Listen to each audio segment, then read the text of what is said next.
বক্ররেখাটির উপর এমন বিন্দুগুলো বের করো। এমন বিন্দুগুলো বের করা মানে x y মান বের করা। কার মান বের করা? x y। যেখানে স্পর্শক সময় x অক্ষের উপর লম্ব, x অক্ষের উপর লম্ব তাহলে dy বাই dx এর মান কত? ইনফিনিটি। সমান্তরাল হলে 0 আর লম্ব হলে ইনফিনিটি। তার মানে dy বাই dx আগে বের করতে হবে, তারপর 0 বসাতে হবে। ক্লিয়ার? হ্যাঁ হ্যাঁ। ইনফিনিটি বসাতে হবে, সরি। এখন দেখো x স্কয়ারকে ডিফারেন্সিয়েট করে কি হয় বলো তো? 2x 2x প্লাস খালি x কে ডিফারেন্সিয়েট করে কি হয়? 1 হয়। হ্যাঁ 1 হয়। আর তাহলে 1 থেকে 2 এর সাথে গুণ করে কি হয়? 2a। 2a সহগাকারে আসলে ওটা নেব না। হ্যাঁ ও একবারই বলেছে। বলছি 2 এর সহগাকারে আসলে এটা ডিফারেন্সিয়েশন হবে না। আমি তো খালি করব x কে আর y কে, আর কাউকে করা যাবে না, ধ্রুব সংখ্যাকে। x y আর ধ্রুব সংখ্যা, বাকি সব থেকে যাবে। x y আর ধ্রুব সংখ্যা। ডিফারেন্সিয়েশন কাকে কাকে করব? x y ধ্রুব সংখ্যা একদম আর ক্লিয়ার। বাকি সব সেট থেকে আচ্ছা, যায়। এবার খেয়াল করো, তাহলে 2 এ তো থেকে যাবে। তাহলে খালি x কে বলি 1 1 2 এর সাথে গুণ করে 2a হয়। y স্কয়ার আগে করব হোল স্কয়ার, তারপরে করব y একটু আগে তো বলেছি। হ্যাঁ। তাহলে আগে কাকে ডিফারেন্সিয়েট করব? এই স্কয়ারকে হোল স্কয়ার সামনে চলে আসবে। 2y তাহলে 2y dx dy by dx। Whole স্কয়ারের কোনো দাম আছে না হোল স্কয়ার নেওয়ার কোনো কাজ নাই। এখন কাজ করব কাকে নিয়ে? y নিয়ে তাহলে কি থাকবে? dy by dx।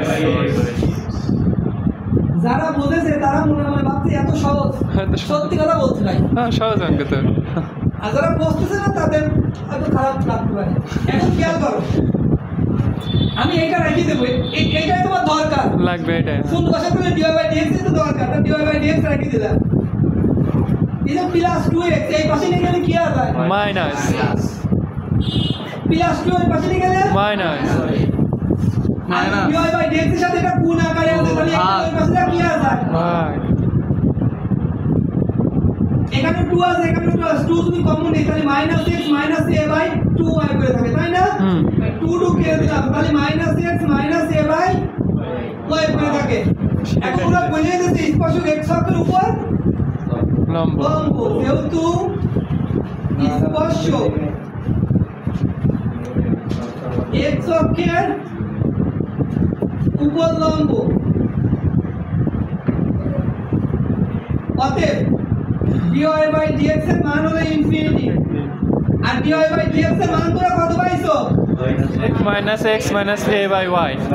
R infinity মানে কত? 1/0। তাহলে এখন কেমন গুণ হবে? আড়াআড়ি। এই Cross। এই, আমি অঙ্ক বুঝাচ্ছি, তুমি উপরে দিকে তাকা রইছো, কিন্তু পরে তো পারবে না ভাই, আমি অঙ্ক বুঝতেছি না। আবার বুঝেছি আমি সাইড এখন দেখো এই y এর সাথে 1 গুণ করলে কি হয়? y আর 0 এর সাথে উপরে 0। তাহলে y এর মান 0 পেয়ে গেছি। এটাকে যদি 1 নম্বর সমীকরণ দাও, উপায় লাগবে 1 নং হতে পাই। 1 নং হতে পায়। শূন্য বসাবো না। হ্যাঁ অবশ্যই এবার বসাবা। তাহলে x এর মান পাতি হবে, তারপর y তাহলে x স্কয়ার প্লাস 2x আছে লিখলাম, x স্কয়ার প্লাস 2x আছে লিখলাম, প্লাস এই y এর মান কত? এই লাইনটা না লিখলেও হয়, বুঝতে পারছো? এই যে এখানে y মান, এই যে এই y এর জায়গায় শূন্য বসাই দিলাম, ক্লিয়ার?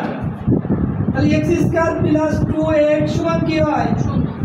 শূন্য হয়। এখন x যদি কমন নিই তাহলে x প্লাস 2a হয়, এটা তো সবাই বুঝি আমরা, তাই না? তাহলে আলাদাভাবে লেখা যায়, হয় এটা সমান শূন্য হয় এটা সমান, যেহেতু গুণ আকারে আছে তাহলে হয় x সমান শূন্য অথবা x প্লাস 2a সমান শূন্য। প্লাস 2 এর পাশে কি আসবে? -2।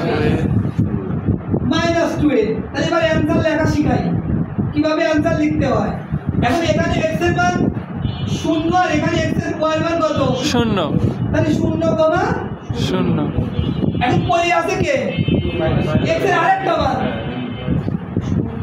তাহলে আগে রাখবো x এর মান। এবার এই x এর মান যখন -2a তখনও y এর মান 0 ছিল না? তাহলে দুইটাই যেহেতু x এর মান, তাহলে y এর মান তো আর আলাদা করে দুইটা হওয়ার দরকার নাই।